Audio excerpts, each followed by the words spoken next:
हाय students, मैं Sabhajeet the nice coaching campus by Sabhajeet sir में आपका स्वागत है। स्टूडेंट्स, यदि आप नए स्टूडेंट्स हैं और चैनल को सब्सक्राइब नहीं किए हैं तो चैनल को सब्सक्राइब कर लीजिए, जिससे आने वाली प्रतिदिन की वीडियो आपको पता चलती रहेगी। स्टूडेंट्स, और चलते हैं। आज हम कक्षा 12 के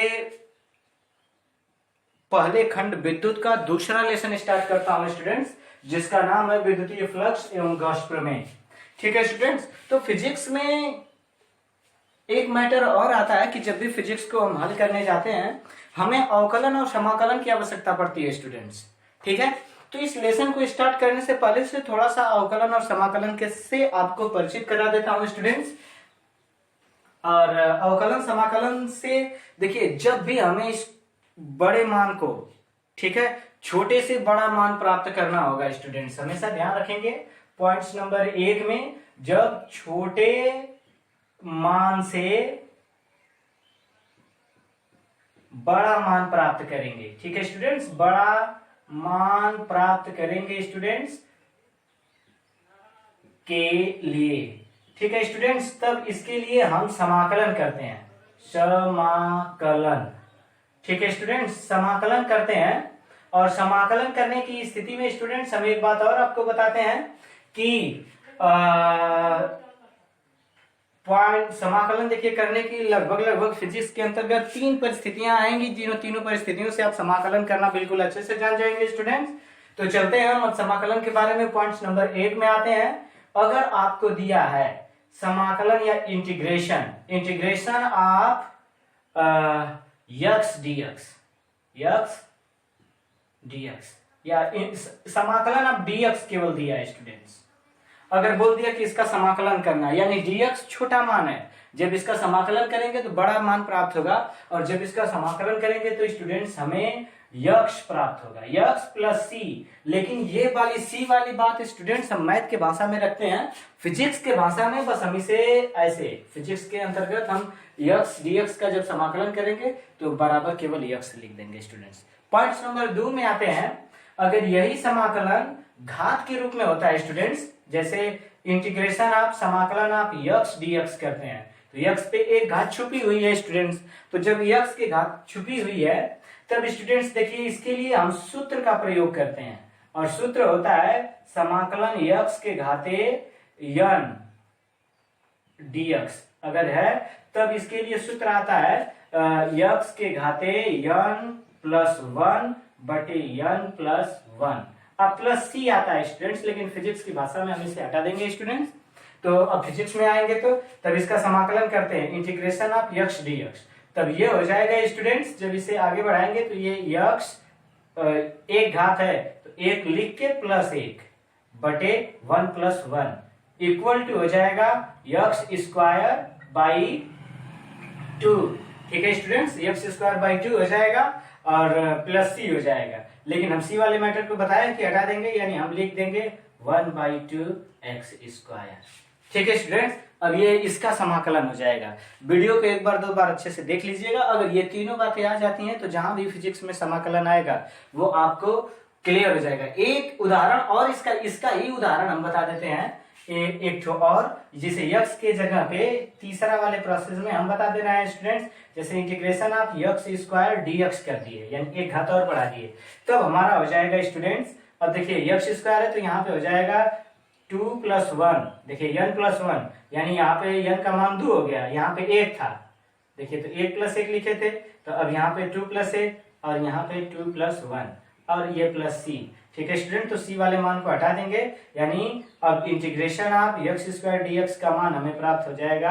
अब इधर देख लीजिए, इसको आगे बढ़ा के यहीं पे लिख देना है यक्स बटे 3 और यहाँ पे 3, यानी integration of x square dx का मान हमें प्राप्त हो जाएगा 1/3 यक्स क्यूब।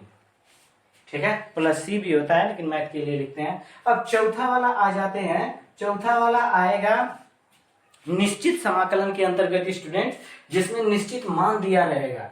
ठीक है, उसमें ऐसे लिख देगा इंटीग्रेशन ऑफ 0 to, ठीक है, 0 to यहां पे लिख देगा 0 to यल, यानी कोई लंबाई है उसे 0 से बढ़ा के यल कर दे रहे हैं। ठीक है स्टूडेंट्स, तब उसका अगर हमें समाकलन निकालना होगा तब यहाँ पे यही है। अगर सेम करते हैं अगर यहाँ पे, तो देखिए स्टूडेंट्स कैसे करते हैं, यहाँ पे यक्स dx इसी वाले को सॉल्व करते हैं। यक्स dx है स्टूडेंट्स, तब इसे सॉल्व करने के लिए हम क्या करेंगे, इसे सॉल्व करते हैं तो सबसे पहले हम क्या करेंगे कि समाकलन को ही करेंगे। जब समाकलन करेंगे तो ये यक्स का देखिए ये हो जाएगा 1/2 एक्स स्क्वायर। ठीक है स्टूडेंट, तो 1/2 एक्स स्क्वायर होगा। देख लीजिए यहाँ पे इसका यहाँ पे लाए 1/2 एक्स स्क्वायर यक्स dx का, तो 1/2 एक्स स्क्वायर हो जाएगा।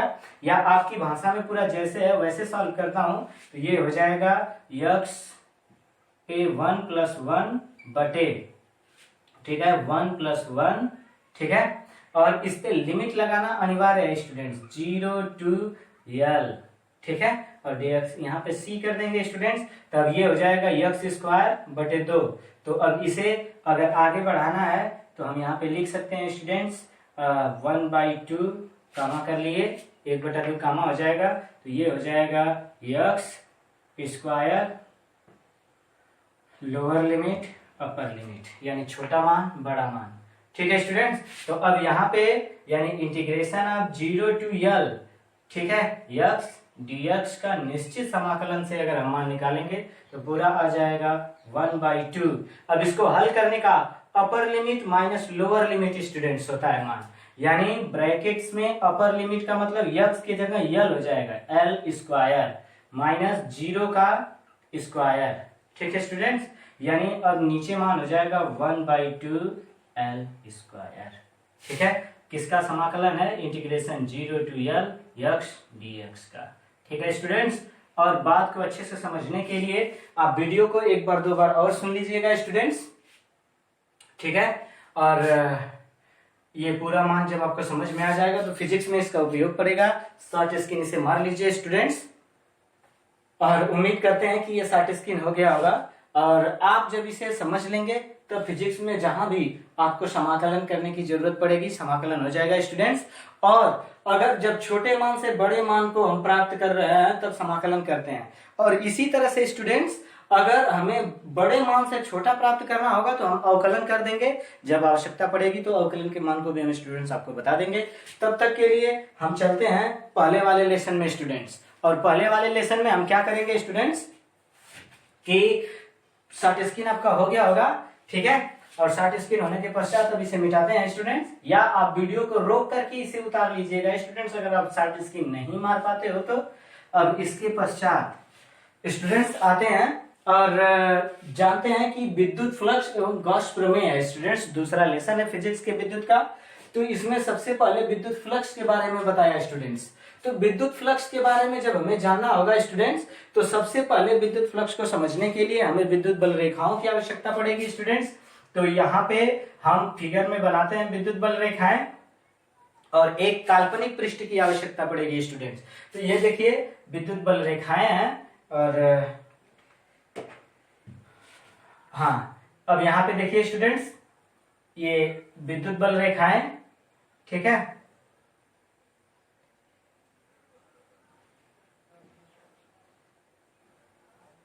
अब इसके अंतर्गत ये जो विद्युत बल रेखाएं हैं, और विद्युत बल रेखाओं में हम करते क्या है स्टूडेंट्स कि इसके अंदर एक गॉसियन पृष्ठ की कल्पना कर लेते हैं। ठीक है, काल्पनिक पृष्ठ की कल्पना, ये पृष्ठ की एक कल्पना करते हैं स्टूडेंट्स।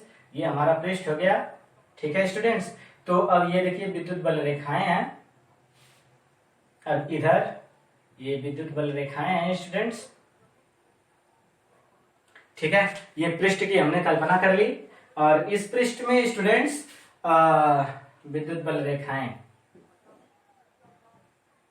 और इन विद्युत बल रेखाओं में ये पृष्ठ की कल्पना की। कोई आपसे पूछता है कि गॉसियन पृष्ठ होता क्या है, तो हम बताएंगे विद्युत बल रेखाओं के अंतर्गत खींचा गया काल्पनिक पृष्ठ ही गॉसियन पृष्ठ। गॉस ने बताया था कि ये पृष्ठ है बंद पृष्ठ, विद्युत बल रेखाओं के अंतर्गत खींचा गया बंद या बद्ध काल्पनिक पृष्ठ ही गॉसियन पृष्ठ कहलाता है। ठीक है स्टूडेंट्स, तो ये गॉसियन पृष्ठ हो गया। अब आते हैं विद्युत फ्लक्स के बारे में, और विद्युत फ्लक्स की हम परिभाषा जानते हैं कि विद्युत फ्लक्स क्या है। तो उसके बारे में मैंने बताया, विद्युत बल रेखाएं और एक काल्पनिक पृष्ठ की आवश्यकता पड़ रही है स्टूडेंट। तो परिभाषा होगी हमारी कि विद्युत क्षेत्र के अंतर्गत या विद्युत क्षेत्र में काल्पनिक पृष्ठ से होकर गुजरने वाली विद्युत बल रेखाओं की संख्या की माप को विद्युत फ्लक्स कहते हैं। इसे फाई ई से प्रदर्शित करते हैं स्टूडेंट्स, इसे फाई ई से। फिर से परिभाषा को सुनिएगा, विद्युत क्षेत्र के अंतर्गत काल्पनिक पृष्ठ से होकर गुजरने वाली विद्युत बल रेखाओं की संख्या की माप को विद्युत फ्लक्स कहते हैं, इसे फाई ई से प्रदर्शित करते हैं। ठीक है स्टूडेंट्स, अब परिभाषा हो गई, परिभाषा को नोट कर लीजिएगा। और फिर इसके बाद हम फिगर बनाएंगे और फिगर में लिखेंगे, माना विद्युत बल रेखा ई है, माना विद्युत बल रेखा ई और इसके संपूर्ण अवयव का क्षेत्रफल ए, संपूर्ण गॉसियन पृष्ठ का संपूर्ण क्षेत्रफल ए और इसके अवयव का क्षेत्रफल, यहाँ पे छोटा सा भाग ले लेते हैं स्टूडेंट्स, ठीक है। और यहाँ से देखिए ये विद्युत क्षेत्र की तीव्रता है, ठीक है ना, और यहाँ विद्युत क्षेत्र की तीव्रता ई, और यहाँ से विद्युत क्षेत्र की तीव्रता से अब ये क्षेत्रफल डीए है स्टूडेंट्स, और यहाँ से ये थीटा कोण बना रहा है, तब इसका क्षेत्रफल डीए हो गया स्टूडेंट्स। तब हम लिखेंगे माना विद्युत गॉसियन पृष्ठ का क्षेत्रफल ए और इसके अवयव का क्षेत्रफल डीए है तथा विद्युत क्षेत्र की तीव्रता ई है, तब फाई ई बराबर हो जाएगा students, phi E equal to पूरे पृष्ठ का क्षेत्रफल के लिए हम समाकलन कर देंगे, रेखीय समाकलन, ठीक है, क्षेत्रफल के अंतर्गत कर रहे हैं ई इंटू, अब यहां पे हो जाएगा डीए, ठीक है। यानी विद्युत फ्लक्स का अर्थात नीचे लिखेंगे, अर्थात विद्युत फ्लक्स का मान विद्युत क्षेत्र बद्ध विद्युत फ्लक्स के क्षेत्रफल और विद्युत क्षेत्र की तीव्रता के समाकलन के मान के बराबर होता है स्टूडेंट्स। अब इसके बाद नीचे से लिखेंगे, जहां पे विद्युत बल रेखाओं की संख्या सघन होगी वहां पे विद्युत फ्लक्स का मान प्रबल होगा, ठीक है, विद्युत क्षेत्र की तीव्रता का मान प्रबल होगा, और जहां पे विद्युत बल रेखाएं दूर दूर होंगी विद्युत फ्लक्स या विद्युत क्षेत्र की तीव्रता का मान प्रबल नहीं होगा। और जो गॉसियन पृष्ठ के या काल्पनिक पृष्ठ के अंतर्गत यदि विद्युत बल रेखाएं प्रवेश कर रही हैं तो विद्युत फ्लक्स का मान ऋणात्मक होता है स्टूडेंट्स, ये बात पूरा लिखेंगे। यदि काल्पनिक पृष्ठ के भीतर विद्युत बल रेखाएं प्रवेश कर रही है तो गॉसियन पृष्ठ का मान ऋणात्मक, और यदि काल्पनिक पृष्ठ से विद्युत बल रेखाएं बाहर निकल रही हैं तो गॉसियन पृष्ठ का मान धनात्मक होगा स्टूडेंट्स। अब ये बात लिखने के पश्चात अर्थात हम बोल सकते हैं कि किसी भी पृष्ठ का बद्ध विद्युत फ्लक्स, यही वाला मान फिर से लिखेंगे, यदि किसी पृष्ठ का अर्थात किसी पृष्ठ का बद्ध विद्युत फ्लक्स विद्युत क्षेत्र की तीव्रता और क्षेत्रफल के समाकलन के मान के बराबर होता है, अर्थात इस सूत्र का प्रयोग एक बार फिर से स्टूडेंट्स कर देंगे और नीचे लिखेंगे, यदि विद्युत क्षेत्र की तीव्रता ई अवयव के क्षेत्रफल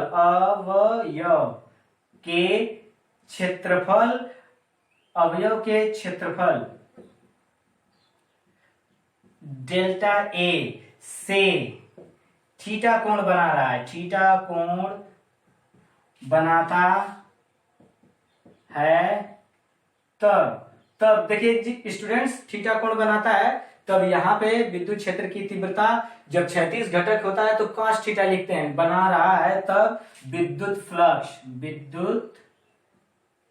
फ्लक्स, ठीक है स्टूडेंट्स।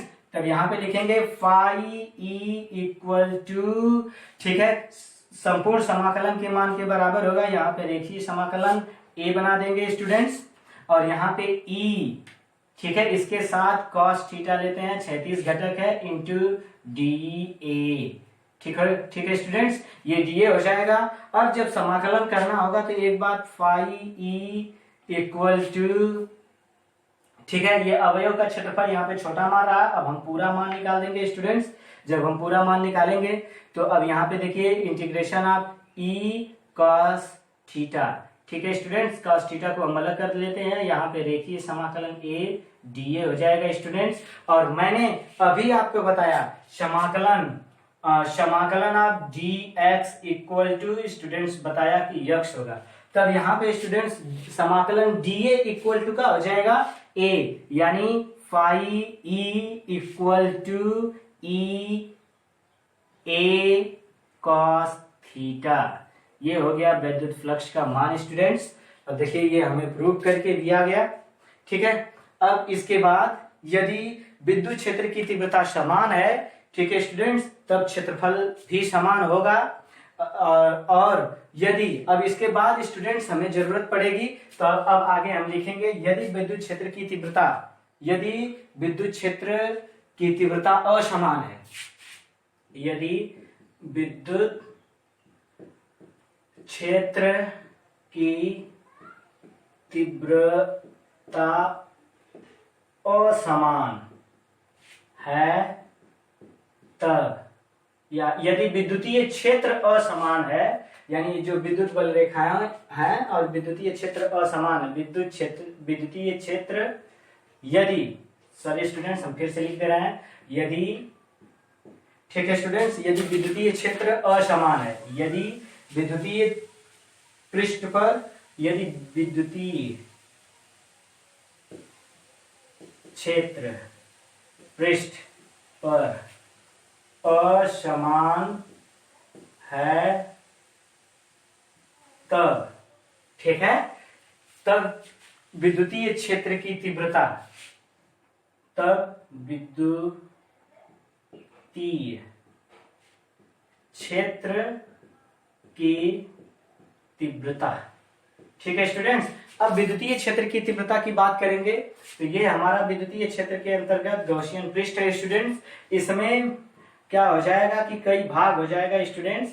अब इसमें देखिए कई छोटे छोटे भाग हो जाएंगे, ठीक है। तो ये गॉसियन, काल्पनिक गॉसियन पृष्ठ हो जाएगा। विद्युतीय क्षेत्र की तीव्रता का मान E, यानी संपूर्ण विद्युतीय क्षेत्र की तीव्रता E बराबर E1 plus E2 plus E3 plus dot dot dot En तक चला जाएगा स्टूडेंट्स, ठीक है। तब विद्युतीय क्षेत्र की तीव्रता का मान E इक्वल टू हो जाएगा।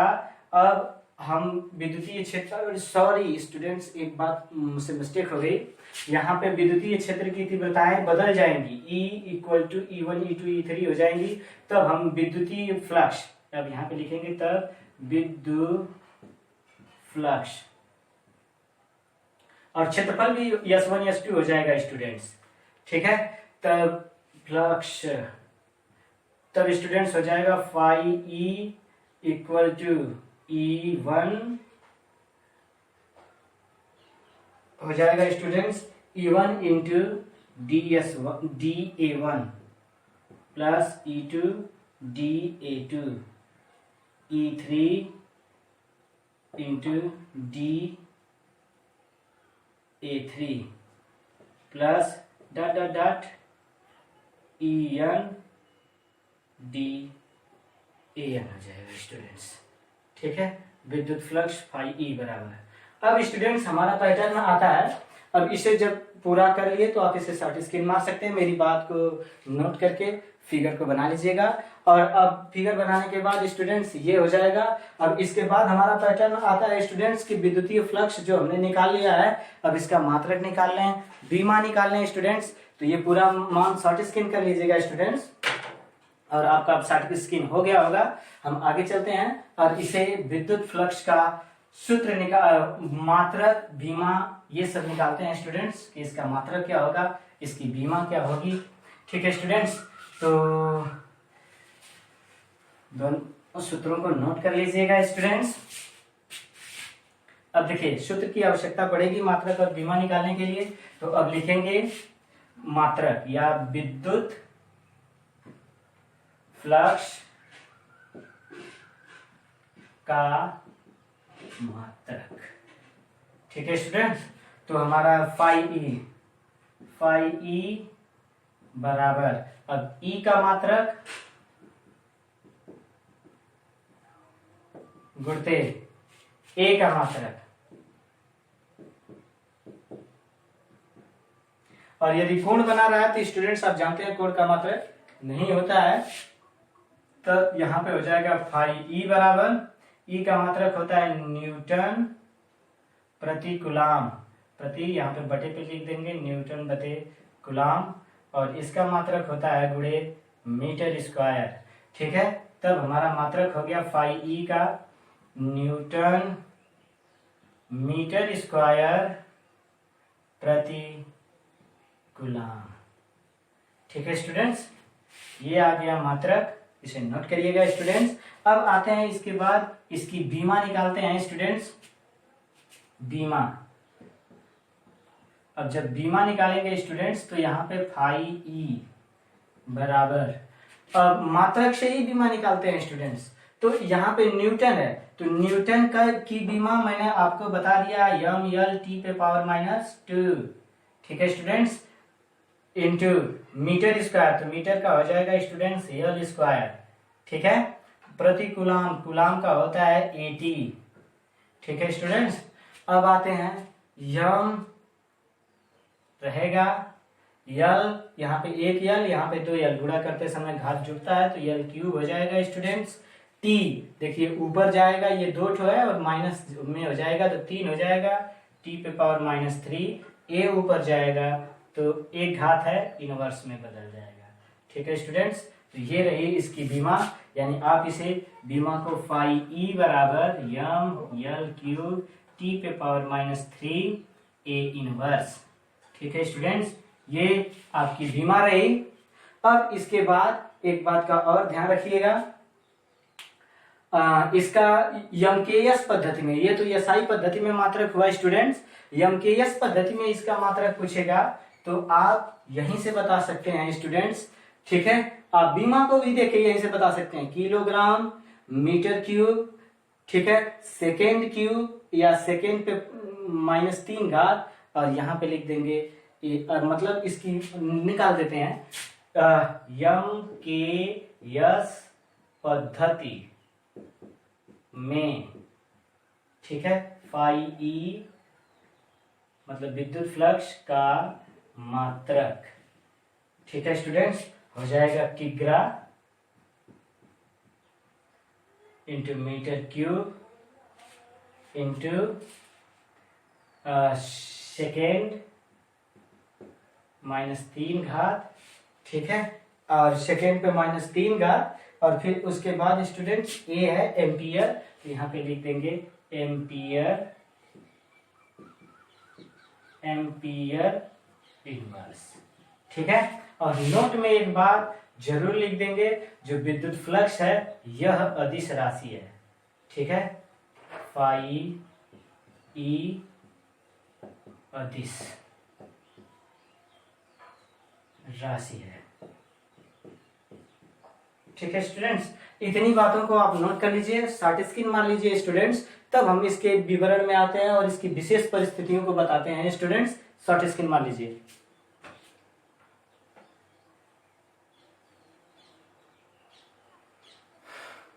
हो गया स्टूडेंट्स। अब आते हैं विशेष स्थितियों में। ठीक है स्टूडेंट्स, तो इसकी विशेष स्थितियां क्या है वो आपको बताते हैं स्टूडेंट्स। ठीक है, तो अब विशेष स्थितियों में आते हैं स्टूडेंट्स, यहां पे लिखेंगे हेडिंग विशेष स्थितियां। ठीक है स्टूडेंट्स, तो विशेष स्थितियां क्या है, देखिए सूत्र को मैंने क्या बता दिया है, phi E equal to E A cos theta. ठीक है स्टूडेंट्स, तो अब विशेष स्थितियों में क्या आएंगे, पॉइंट नंबर 1 में लिखेंगे यदि थीटा बराबर 0 अंश, यदि थीटा बराबर 0 अंश है। ठीक है, अर्थात ये कहना क्या चाहता है, अर्थात ये देखिए गॉसियन पृष्ठ है हमारा। ठीक है, और गॉसियन पृष्ठ में ये बोल रहा है कि ये जो यहाँ पे, ठीक है, यहां से अब देखिए विद्युत क्षेत्र की तीव्रता E और इसी पे के ऊपर है ds। ठीक है, और dA। ठीक है स्टूडेंट्स, ये दोनों एक ही दिशा में है, तब थीटा बराबर 0 हो गया। ये हमारा फिगर बनाएंगे स्टूडेंट्स, अर्थात यहां पे लिखेंगे phi E equal to E A cos zero, और cos जीरो का मान स्टूडेंट्स 1 होता है। फाई ई इक्वल टू ई ए गुणते 1, फाई ई इक्वल टू ई ए गुणते 1 होगा स्टूडेंट्स। यानी फाई ई बराबर, ठीक है, ई इंटू ए। ठीक है स्टूडेंट्स, ई इंटू ए हो जाएगा। यहाँ पे स्टूडेंट्स उतार लेते हैं, ये पहली कंडीशन और पहली स्थिति है स्टूडेंट्स। अब पॉइंट्स नंबर 2 में आते हैं स्टूडेंट्स। यदि थीटा बराबर 90 होगा, ठीक है स्टूडेंट्स, बोल रहा है पॉइंट्स नंबर 2 में, यदि थीटा बराबर 90 अंश, ठीक है स्टूडेंट्स, यानी ये कहना क्या चाहता है कि ये हमारा जो गॉसियन पृष्ठ है ऐसे उलट जाएगा। ऐसे उलटने का मतलब स्टूडेंट्स, यहाँ पे हम फिगर बना रहे हैं, ये हमारा गॉसियन पृष्ठ है, ये इधर की ओर आ जा रहा है। ठीक है स्टूडेंट्स, और ये यहाँ पे विद्युत बल रेखा है स्टूडेंट्स, यहाँ पे देख लीजिए जो विद्युत बल रेखा है, यहाँ से ये विद्युत क्षेत्र की तीव्रता E और ये क्षेत्रफल जो है ds, अरे dA, यहाँ से बना रहा है थीटा 90 अंश का कोण। ठीक है स्टूडेंट्स, तब यहाँ पे हम लिखेंगे अर्थात, ये देखिए दिशा, ठीक है स्टूडेंट्स, दिशा हो गई, अर्थात यहाँ पे लिखेंगे फाई E इक्वल टू, ठीक है ना students, phi E equal to E A cos 90, और कॉस 90 हो जाएगा स्टूडेंट्स ई फाई E, यहाँ पे लिखेंगे phi E equals to E A cos 90 का मान 0 होता है। फाई E इक्वल्स टू, जब क्षेत्रफल विद्युत क्षेत्र की तीव्रता से लंबवत होगा स्टूडेंट्स, तब फाई E का मान 0 हो जाएगा स्टूडेंट्स। सवाल में भी इस बात का हमेशा ध्यान रखिएगा, तुरंत विद्युतीय फ्लक्स का मान 0 रख देख सकते हैं। और तीसरी कंडीशन आती है स्टूडेंट्स, तीसरी, और लिख देंगे यदि थीटा बराबर 180 अंश, तब स्टूडेंट्स हो जाएगा 180 अंश का मतलब ये घूम के उधर हो जा रहा है स्टूडेंट्स। यानी फिगर देख लीजिए, ये गॉसियन पृष्ठ है, ठीक है स्टूडेंट्स, और ये गॉसियन पृष्ठ में ये इधर घूम गया, ठीक है स्टूडेंट्स, और ये घूमने का मतलब देखिए इसका ठीक उल्टा, ये वाला इधर है, क्षेत्रफल इधर ही जा रहा है, अब ये इधर घूम गया है, ये यहाँ से ऐसे ले रहे हैं स्टूडेंट्स, ये विद्युत क्षेत्र की तीव्रता है E, और ये क्षेत्रफल इधर है ds, अरे सॉरी dA, ठीक है स्टूडेंट्स। अब इसके बाद इसे हम यहाँ से उधर की ओर उधर दिखा लेते हैं, ये इधर दिखाएंगे, ये आगे हो जाएगा स्टूडेंट्स, ये dA हो जाए। अब यहाँ पे लिखेंगे अर्थात, ठीक है स्टूडेंट्स, अर्थात फाई E बराबर ई ए कॉस 180 अंश, और cos 180 अंश का -1 होता है स्टूडेंट्स, तो फाई E इक्वल टू ई ए गुणते -1, यानी phi E equals to -EA। ठीक है स्टूडेंट्स, विद्युत क्षेत्र की तीव्रता का मान ऋणात्मक आ जाएगा स्टूडेंट्स, यानी हम ये बोल सकते हैं कि पृष्ठ में प्रवेश करने वाला विद्युत फ्लक्स, ठीक है, ऋणात्मक होता है, पृष्ठ से बाहर निकलने वाला विद्युत फ्लक्स धनात्मक होता है, ठीक है, अगर ये लंबवत है तो 0 होता है। ठीक है स्टूडेंट्स, तो ये रही विशेष स्थितियां। अब आते हैं और हम ये जानने की कोशिश करते हैं स्टूडेंट्स कि विद्युत फ्लक्स किन किन बातों पर निर्भर करता है। ठीक है स्टूडेंट्स, तो हम इसे मिटाते हैं या इसको यहीं पे रहने देते हैं। विद्युत फ्लक्स 2 बातों पे निर्भर करता है स्टूडेंट्स, ठीक है, एक स्टूडेंट्स इस पे निर्भर करता है, ठीक है, इसे नोटिस करके ही बता दे रहा हूं वरना आपको परेशानी होगी स्टूडेंट्स। विद्युत फ्लक्स अगर आपसे पूछा जाएगा स्टूडेंट्स तो 2 बातों पे निर्भर करता है। पहला, पृष्ठ विद्युत फ्लक्स जो है पृष्ठ के कुल आवेश तथा माध्यम पर निर्भर करता है। माध्यम किस बात पर है, ठीक है, यानी यहां पे लिखेंगे विद्युत फ्लक्स का मान, विद्युत फ्लक्स का मान कुल आवेश, ठीक है, विद्युत फ्लक्स का मान पृष्ठ द्वारा घेरे गए, पृष्ठ द्वारा घेरे गए कुल आवेश, ठीक है, या कुल आवेश की मात्रा तथा माध्यम पर निर्भर करता है। ठीक है, यानी पृष्ठ, काल्पनिक पृष्ठ बना दिया। ठीक है, तो इसमें कुल कितना आवेश है इस पर निर्भर करेगा स्टूडेंट्स। और ये माध्यम कैसा है, इस पर, माध्यम पर निर्भर करता है। ठीक है स्टूडेंट्स, और पॉइंट्स नंबर 2 हमारा हो जाएगा। ठीक है ना, पॉइंट्स नंबर 2 में हम स्टूडेंट्स लिखेंगे कि यह आकार, आकृति और पृष्ठ के अंदर आवेश वितरण पर निर्भर नहीं करता है। विद्युत फ्लक्स का मान आकार, आकृति या आकृति तथा, ठीक है स्टूडेंट्स, पृष्ठ के अंदर,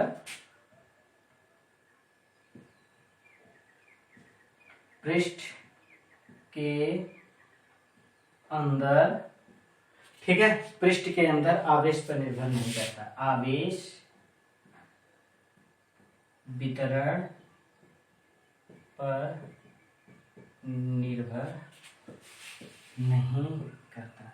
कुल आवेश पर निर्भर करता है, लेकिन कैसे बटा है ये, जैसे दूसरा मैंने बता दिया था ना कि यदि विद्युत क्षेत्र की तीव्रता असमान हो तो ये अलग अलग रूपों में वितरित होगा, तो उस वितरण पर निर्भर नहीं करता, न तो इसकी आकृति पर कि ये कैसा है, टेंडम रहेगा ही। हाँ, निर्भर करता है तो माध्यम पर कि ये माध्यम किसका है और इसमें कुल कितना आवेश है। ठीक है, इन 2 बातों पर निर्भर करता है स्टूडेंट्स। तो आज के लिए विद्युत फ्लक्स से संबंधित बस इतनी बातें रही स्टूडेंट्स। हमारा वीडियो कैसा लगा इसे, और एक बात है स्टूडेंट्स, आप पढ़ाई करते रहो वरना बाद में पछताओगे। जो आप एंजॉयमेंट इधर उधर टाइम करके व्यतीत कर रहे हो स्टूडेंट्स, इसे मत करो। अच्छे से अपनी पढ़ाई करो, लगन, मन और लगन से लगे रहो स्टूडेंट्स। हाँ, एक बात और बोलेंगे कि आज इतना पढ़ाए हैं, वीडियो कैसा लगा इसे जरूर बताइएगा। तब तक के लिए धन्यवाद स्टूडेंट्स।